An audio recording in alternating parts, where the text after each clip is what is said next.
Hello students, चलिए class 9th का half yearly examination का साइंस सब्जेक्ट का क्वेश्चन पेपर सॉल्व करेंगे जो कि आज यानी 20 सितंबर को ही हुआ है। चलिए सेक्शन ए देखते हैं। पहले देखो सेक्शन ए है पहले हमारा बायोलॉजी का। चलिए क्वेश्चन नंबर 1 देखेंगे। Who discovered nucleus in the cell. Cell में न्यूक्लियस होता है, ये किसने डिस्कवर किया था? आंसर आपको पता ही होगा, रॉबर्ट ब्राउन ने। और आपको डेट भी याद रखनी है, 1831 में।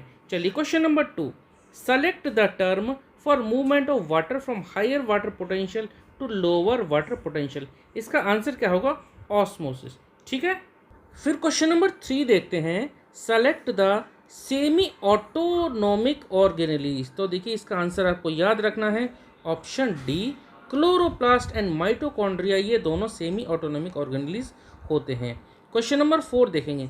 Mitosis helps in. माइटोसिस किस में हेल्प करता है? तो देखिए माइटोसिस दोनों में ही हेल्प करता है, यानी कि कॉन्स्टेंसी ऑफ क्रोमोसोम नंबर के लिए और growth and repair of the body के लिए भी। लेकिन इसका आंसर क्या होगा? ए या बी नहीं होगा, इसका आंसर होगा सी, यानी दोनों ही, बोथ ए एंड बी, ये करेक्ट इसका आंसर होगा। क्वेश्चन नंबर 5 देखते हैं। Cell organelles present in both prokaryotic and eukaryotic cell. दोनों ही सेल में, चाहे वो प्रोकैरियोटिक हो चाहे वो यूकैरियोटिक हो, दोनों ही सेल में कौन कौन से सेल ऑर्गेनेलीज प्रेजेंट रहते हैं? इनमें से ऑप्शन ये जो आपके पास डी जो दे रखे हैं, तो यहाँ देखो ये रहेगा राइबोसोम्स। राइबोसोम्स प्रोकैरियोटिक सेल में भी पाया जाता है और यूकैरियोटिक सेल में भी पाया जाता है। क्वेश्चन नंबर 6 देखते हैं। Which of the following tissue is considered to be dead. यहाँ पर देखो इन चारों में से कौन सा टिश्यू को हम डेड कंसीडर करते हैं? तो आंसर है स्क्लेरेनकाइमा। ठीक है, ऑप्शन सी। क्वेश्चन नंबर 7 देखेंगे। विच of the following tissues help in growth of plant length. Plant की लेंथ के लिए कौन सा टिश्यू रिस्पॉन्सिबल है? तो इसका आंसर एपिकल मेरिस्टम। कौन सा? Apical meristem. चलिए आगे बढ़ते हैं। नेक्स्ट देखिए question number 8। Question number 8 assertion and reason का है। तो पहले असर्शन पढ़ते हैं। Leaf bears palisade and spongy parenchyma which are responsible for photosynthesis. बिल्कुल करेक्ट है। उसका रीजन यहाँ देख लेते हैं नीचे। रीजन देखा, palisade and spongy parenchyma bears chloroplast and spongy parenchyma bear chloroplast which contain chloroplast. बिल्कुल ठीक है, रीजन भी ठीक है। तो यहाँ ऑप्शन में से कौन सा ठीक होगा? कौन सा ठीक होगा? देखो assertion and reason both are correct and reason is the correct explanation to assertion. तो ऑप्शन ए इसका करेक्ट आंसर होगा। चलिए नेक्स्ट पढ़ते हैं क्वेश्चन नंबर 9। यहाँ देखो क्वेश्चन नंबर 9 में जो असर्शन दे रखा है, बोथ यानी कार्टिलेज एंड बोन दोनों ही रिजिड होती हैं कनेक्टिव टिश्यू। बिल्कुल ठीक है, ये असर्शन करेक्ट है। रीजन देखते हैं। Tendon and ligament are dense connective tissue, ये भी ठीक है। लेकिन क्या ये जो रीजन है क्या इसका रीजन है? नहीं। असर्शन रीजन दोनों ही करेक्ट है, लेकिन रीजन जो है असर्शन का आंसर नहीं है। तो यहाँ पर ऑप्शन 20 का करेक्ट आंसर होगा। Assertion and reason both are correct but reason is not the correct explanation to assertion. Next देखते हैं क्वेश्चन नंबर 10 में आपको डायग्राम बनाना है। उसके बाद क्वेश्चन नंबर 11, 2 कैरेक्टर्स हमें बताने मेरिस्टेमेटिक सेल्स के, या बता दीजिएगा। लाइसोसोम को सुसाइडल बैग्स क्यों बोलते हैं? ठीक है, ये बहुत इंपॉर्टेंट क्वेश्चन है। उसके बाद plant cell and animal cell का डिफरेंशिएट बिटवीन। फिर प्रोकैरियोटिक सेल के बारे में मतलब उसका लेवल डायग्राम बनाना है और फंक्शन भी बनाने, इसके 2 फंक्शन भी आपको बताने 2। देखो आप ये सारे क्वेश्चन देख लीजिए। ठीक है, मैं जो 1 वर्ड टाइप के जो क्वेश्चन होंगे उनको मैं साथ साथ बताते चलता हूँ। आप ये क्वेश्चन देख लीजिए। कोई आपको डाउट रहेगा, किसी का क्वेश्चन अगर आपको नहीं मिल पाता ना, तो आप मुझे बताना, मैं ज़रूर उसका आंसर आपको दूंगा। ठीक है, क्वेश्चन नंबर 15 है, फिर क्वेश्चन नंबर 16 है, फिर यहाँ से देखो सेक्शन बी केमिस्ट्री का स्टार्ट होता है। पढ़ते हैं ये question number 17। Which of the following process is use to separate cream from milk. Milk से मतलब कि मिल्क से क्रीम को सेपरेट करने का जो प्रोसेस है वो कौन सा होता है? ये सेपरेशन टेक्निक होती है सेंट्रीफ्यूगेशन। सेंट्रीफ्यूगेशन मेथड से क्रीम सेपरेट किया जाता है मिल्क से। Question number 18, the boiling point of water at normal atmospheric pressure कितना होता है? 100 डिग्री सेल्सियस। क्वेश्चन नंबर एक रह गया, question number 19, which of the following is a pure substance. Pure substance कौन सा इनमें से? ब्रास। ब्रास अलॉय होता है air mixture of several gases. Diamond, हाँ बिल्कुल डायमंड होता है प्योर, क्योंकि सिर्फ कार्बन का बना होता है, सिर्फ कार्बन का। ठीक है, मिल्क ये भी एक हमारा मतलब प्योर सब्सटेंस नहीं है। Which method is use to separate salt from sea water. Salt को सी वाटर से सेपरेट करने के लिए हम मेथड यूज करते हैं एवेपोरेशन। ठीक है, चलिए इसके बाद ये क्वेश्चन नंबर 21 देखते हैं। The property to gases to spread uniformly in all direction. Diffusion के कारण ये जो है गैसेस के पार्टिकल्स सब डायरेक्शन में फैल जाते हैं। Question number 22, which of the following shows Tyndall effect. तो टिंडल इफेक्ट शो करते हैं कोलॉइड एंड सस्पेंशन दोनों ही, ठीक है, तो बोथ बी एंड सी। उसके बाद question number 23, what happens to the particles of a solid. Solid के पार्टिकल्स को क्या होगा अगर उनको हीट अप्लाइड की जाए तो क्या होगा, वाइब्रेशन होने लगेगा, they vibrate more and more vigorously. Question number 24, यहाँ से फिर हमारा एक असर्शन एंड रीजन है, ठीक है, चलिए पढ़ते हैं। असर्शन है a mixture of sand and salt can be separated by filtration. नहीं नहीं नहीं, हम सैंड को और सॉल्ट को फिल्ट्रेशन से तो नहीं सेपरेट कर सकते, दोनों ही पाउडर्ड फॉर्म में होते हैं तो फिल्टर तो नहीं होंगे। हाँ, एक तरीका हो सकता था, अगर दोनों को ही हम पानी के अंदर मिक्स कर दें तब सेपरेट हो सकते थे, लेकिन यहाँ पर ऐसा कुछ मेंशन नहीं है, तो इसका असर्शन हमें ठीक नहीं लग रहा। रीज़न देखते हैं। Salt is soluble in water, हाँ बिल्कुल, वाइल सैंड इज़ नॉट। अगर सॉरी अगर इस रीज़न के बेसिस पर अगर देखे जाए तो रीज़न तो बिल्कुल ठीक है हमारा, और इस असर्शन को अगर आप प्रूव करना हो रीज़न के बेसिस पर तो हम इसको कर सकते हैं, ठीक है। तो हम यहाँ पर फिलहाल ये कंसीडर करते हैं असर्शन फॉल्स है, रीज़न इसका ट्रू है, ठीक है। इसका आंसर आप ये भी कर सकते थे, थोड़ा सा इसमें थोड़ा सा क्लैरिफाई कर रखा होता तो असर्शन और रीज़न दोनों ही ठीक है, ठीक है। इसमें बस क्या करना होता, एडिशन ऑफ वाटर अगर हम कर देते इस मिक्सचर में तो इसको सेपरेट कर सकते थे। चलिए, define sublimation with one example. तो सब्लिमेशन क्या होता है, जो डायरेक्टली सॉलिड जो है गैसेस के फॉर्म में आ जाए विदाउट कन्वर्टिंग इनटू लिक्विड। तो इसका आंसर आपकी बुक में देखो नेपथलीन बॉल भी है, नेपथलीन बॉल इसका एक एग्जाम्पल है, ठीक है। इसके बाद आगे देखो होमोजीनियस एंड हेट्रोजीनियस मिक्सचर के बारे में है, डिफ्रेंशिएट। फिर 3 फैक्टर जो रेट ऑफ इवेपरेशन को, जिसमें कि विंड स्पीड है, टेम्परेचर है, ठीक है, आपके एनसीईआरटी बुक में बहुत अच्छे से दे रखा है। उसके बाद ये सभी आप क्वेश्चन देख लीजिए, ठीक है, सभी क्वेश्चन बहुत आसान है, देख लीजिए, और किसी क्वेश्चन में डाउट रहता है वो फिर आप मुझे बताना। चलिए नेक्स्ट क्वेश्चन 30 करते हैं। यहाँ से फिजिक्स सेक्शन स्टार्ट होता है, फिजिक्स। यहाँ देखिए इस क्वेश्चन में हमसे पूछा है विच of the following is an example of non uniform motion. Non uniform motion का कौन सा एग्जांपल है। एक कोई गाड़ी है जो मूव करे 40 kilometre per hour on state road, ये तो भी ये तो यूनिफॉर्म का है। A child running with variable speed, हाँ वेरी स्पीड इसकी वेरी कर रही है पार्क में, कभी कम कभी ज़्यादा, तो ये हमारा नॉन यूनिफॉर्म मोशन का हो सकता है। आगे देख लेते हैं। A train moving at a constant speed, ये तो हमारा uniform. Earth rotating on its axis, ये भी यूनिफॉर्म। तो आंसर इसका क्या होगा, B, child running with variable speed in a park. Next question 31, the SI unit of acceleration metre per second square, ठीक है। क्वेश्चन 32, यहाँ पर भी 32 और 33 ये दोनों असर्शन एंड रीजन है। चलिए पढ़ते हैं। तो यहाँ देखिए असर्शन दे रखा है, a body can be in motion even if it's acceleration is zero. हाँ बिल्कुल ठीक है, एक्सेलरेशन अगर जीरो तब भी बॉडी मूव करती रहेगी। कब, अगर हमारी सेम स्पीड पर या सेम वेलोसिटी पर अगर बॉडी मूव कर रही है तब एक्सेलरेशन जीरो होता है। असर्शन करेक्ट है। रीजन देखते हैं, if a body moves with constant velocity, बिल्कुल ठीक है, एक्सेलरेशन उस टाइम पे जीरो होगा। तो दोनों ही ठीक है, यानी असर्शन और रीजन दोनों ही करेक्ट हैं। चलिए क्वेश्चन नंबर 33, असर्शन है फोर्स इज नेसेसरी, फोर्स जरूरी है to keep a body moving with uniform velocity. अच्छा, तो इसमें थोड़ा सा गड़बड़ है। फोर्स कई केसेस में, कुछ एग्जांपल है जिसमें फोर्स नेसेसरी नहीं है बॉडी को यूनिफॉर्म वेलोसिटी में मूव करने के लिए। Reason, due to inertia body resists change in its state of motion. तो यहाँ पर ये करेक्ट है, ठीक है, ये जो रीज़न है ये करेक्ट है, तो इसका ऑप्शन होगा ऑप्शन डी, ठीक है, ऑप्शन डी असर्शन फॉल्स है, रीज़न इसका ट्रू। क्वेश्चन नंबर 34 में देखो यूनिफॉर्म और नॉन यूनिफॉर्म एक्सेलरेशन के बारे में पूछा है, न्यूटन फर्स्ट लॉ पूछा है, बहुत ही आसान क्वेश्चन है। चलिए क्वेश्चन नंबर 36, ए कार मूव। चलिए इस क्वेश्चन को हम पेन एंड कॉपी मोड में सॉल्व करते हैं। फिर क्वेश्चन नंबर 37, इस क्वेश्चन को भी हम कॉपी एंड पेन मोड में सॉल्व करेंगे। क्वेश्चन नंबर 36 देखते हैं। A car moves with the uniform velocity of 60 kilometre per hour. एक कोई गाड़ी है, कोई कार है जो कि uniform velocity 60 kilometre per hour से चल रही है फॉर 6 मिनट, 6 मिनट तक चली इसी वेलोसिटी से।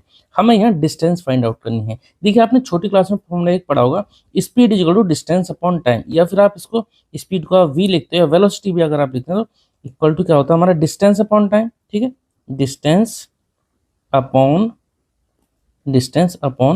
टाइम, ठीक है। यहाँ से अगर आप डिस्टेंस निकालते हैं तो डिस्टेंस इक्वल टू क्या हो जाएगा, डिस्टेंस इक्वल टू हो जाएगा v इंटू, अगर मैं टाइम को t लिखता हूँ, डिस्टेंस को अगर s लिखता हूँ और टाइम को अगर t लिखता हूँ, तो v equal to S upon T. ये s का मतलब यहाँ पे डिस्टेंस है, डिस्प्लेसमेंट के लिए हम s ही यूज़ करते हैं। तो यहाँ पे क्या हो जाएगा, अगर डिस्टेंस निकाले तो v इंटू टी हो जाएगा, तो v इंटू टी। वेलोसिटी कितनी दे रखी है 60। 60 देखो एक चीज यहाँ जरूर ध्यान रखने वाली बात है, ये 60 किलोमीटर पर आवर है, ठीक है। मैं एक काम करता हूँ, इसको थोड़ा चेंज कर देता हूँ। ये 60 किलोमीटर पर आवर है ना, 60 किलोमीटर पर आवर, इसको हम चेंज कर देते हैं मीटर पर सेकंड में, किलोमीटर पर आवर। तो 60 इंटू 5/18 आप कर दो डायरेक्ट। किलोमीटर पर आवर से जब मीटर पर सेकंड में चेंज करते हैं तो 5/18 से मल्टीप्लाई कर देते हैं, ठीक है। अब यहाँ पर आप कैंसिल कर दो, देखो ये जो बन जाएगा, ये बन जाएगा मीटर पर सेकंड में। 6×3 = 18, 6×10 = 60, ठीक है। 6×3 = 18 और 6×10 = 60। अब क्या बचता है, ये 10×5 = 50, 50/3 मीटर पर सेकंड। ये बात आपको समझ में आ गई। और जो टाइम जो दे रखा है, टाइम दे रखा है यहाँ पर 6 मिनट, 6 मिनट, उसको आप सेकंड में चेंज कर दीजिए। तो 6 इंटू 1 मिनट में 60 सेकंड होते हैं, तो 6 इंटू 60 कितना आ गया, 36 होता है, 360 सेकंड आ गया, ठीक है। अब यहाँ से टाइम ये लेना और स्पीड लेना, यानी वेलोसिटी लेना 50/3, ठीक है। तो v की जगह हम लिख देते हैं यहाँ पर 50/3 इंटू टाइम, टाइम अब हम लेंगे 360। ये आपको हमेशा ध्यान रखना, जब भी आप फॉर्मूले लो तो फॉर्मूले में पुट करो तो सेम यूनिट होनी चाहिए। जैसे यहाँ मिनट में होता, अगर आप मिनट में लेते तो गड़बड़ हो जाती, क्योंकि यहाँ पर आवर में है, ठीक है। इसलिए हमने सेम यूनिट में चेंज करा। सबको सबसे सिंपल तरीका है कि सबको आप SI यूनिट में चेंज कर दो। 3 ये तो हो गया, 3×1 = 3, 3×1 = 3, 3×2 = 6, ठीक है। तो मल्टीप्लाई कर देंगे, 12×5 ये हो जाएगा 60, 12×5 ये हो गया 60, एक जीरो ये, एक जीरो ये, तो 2 जीरो और यहाँ पे लगा देंगे, ठीक है। तो 6000 मीटर आ गया, यानी कि 6 किलोमीटर, ये आपका आंसर आ गया। चलिए नेक्स्ट क्वेश्चन करेंगे। क्वेश्चन नंबर 37 करते हैं। A body is thrown vertically upwards with a velocity of 20 metre per second. देखिए एक कोई बॉडी है जिसको हमने ऊपर की तरफ थ्रो किया। चलो मैं यहाँ इस तरह से फिगर बनाता हूँ, ये मैंने ऊपर की तरफ एरो बना दिया, और कितनी वेलोसिटी से 20 मीटर पर सेकंड से। तो जब हम ऊपर को फेंक रहे हैं तो स्टार्टिंग की यानी कि इनिशियल वेलोसिटी कितनी होगी हमारी, 20 मीटर पर सेकंड, ठीक है। अब कितनी हाई वो बॉडी जाती है, कितनी ऊंचाई तक वो बॉडी जाएगी, एक बात आप समझिए। एक हाइट तक, एक सर्टेन हाइट के बाद जब बॉडी रुक जाएगी, तब जैसे नीचे गिरने लगेगी ना, तो मान लेते हैं कि यहाँ तक ये बॉडी गई। तो यहाँ पर ये जो ऑब्जेक्ट था, यहाँ तक पहुंचने के बाद इसकी जो फाइनल वेलोसिटी कितनी हो जाएगी, 0 हो जाएगी, v = 0। अब फिर उसके बाद ऊपर से नीचे गिरना स्टार्ट करेगी। तो हमें यहाँ से, जहाँ से स्टार्ट हुई थी और जहाँ तक ऊपर तक गई थी, ये हमें हाइट फाइंड आउट करना है, ठीक है। और जी हमें लेना है 10 मीटर पर सेकंड स्क्वायर। एक बात आप समझिए कि जैसे आपने मोशन चैप्टर में पढ़ा था ना, डिस्टेंस को आप h यहाँ पर कंसीडर करने वाले हैं। यू पता है आपको, मैं यहाँ पे लिख दे रहा हूँ एक बार, u = 0, नहीं sorry, u = 20, u = 20 metre per second. v यानी फाइनल वेलोसिटी वो 0 होगी, h हमें फाइंड आउट करना है, ठीक है। एक्सिलरेशन, ऐसे केस में जब कोई ऑब्जेक्ट ऊपर जाता है या कोई नीचे आता है, तब फिर एक्सिलेशन हमारा g के बराबर हो जाता है, ठीक है। एक्सीलेशन कितना होगा, जी के बराबर। और एक बात और हमेशा ध्यान रखिए, नीचे से जब ऊपर जाता है तो एक्सीलेशन हमारा -g होगा, और कोई ऊपर से नीचे गिरती है तब फिर एक्सीलेशन जी के बराबर होगा, +g के बराबर, ठीक है। तो आप यहाँ पर जो आपकी जो मोशन की जो इक्वेशन होती है ना, मैं यहाँ पे एक बार लिख देता हूँ। एक तो होती है v = u + at, वो तो आप यहाँ लगा नहीं सकते, क्योंकि हमें तो यहाँ हाइट फाइंड आउट करनी है, हाइट यानी s फाइंड आउट करना है, ठीक है। दूसरा आप ये लिख सकते हैं s = ut + ½ AT², ये आप लगा सकते हैं। एस फाइंड आउट करने हैं, एस फाइंड आउट करना है, यू पता है, टाइम टाइम यहाँ पर नहीं पता, ना हमें यहाँ टाइम पता, ना हमें एस पता कर, एस भी नहीं पता, टाइम भी नहीं पता। तो दो चीज़ जब हमें अननोन है तो हम ये नहीं लगा सकते। यहाँ से देखें, v² = u² + 2as, ये लगा सकते हैं क्या? देखो यहाँ v पता है, u पता है, a पता है, बिल्कुल ठीक है, हम s यहाँ से निकाल लेंगे, ठीक है। तो ये इक्वेशन में अप्लाई करने वाले हैं। तो देखो मोशन की जो इक्वेशन है, v² = u² + 2as, ये हम यहाँ अप्लाई करने वाले हैं। फाइनल वेलोसिटी है 0 = u, इनिशियल वेलोसिटी कितनी है 20 है, तो 20 का स्क्वायर लगा देते हैं। और यहाँ पर 2as, तो 2 इंटू ए यानी कि एक्सेलरेशन ड्यू टू ग्रेविटी कितनी हमारी, ध्यान रखना नीचे से ऊपर जा रही, तो ये लेंगे माइनस में। तो यहाँ ना लगा के माइनस हम लगा देते हैं यहाँ, ठीक है। यहाँ लगाएं एक ही बात है।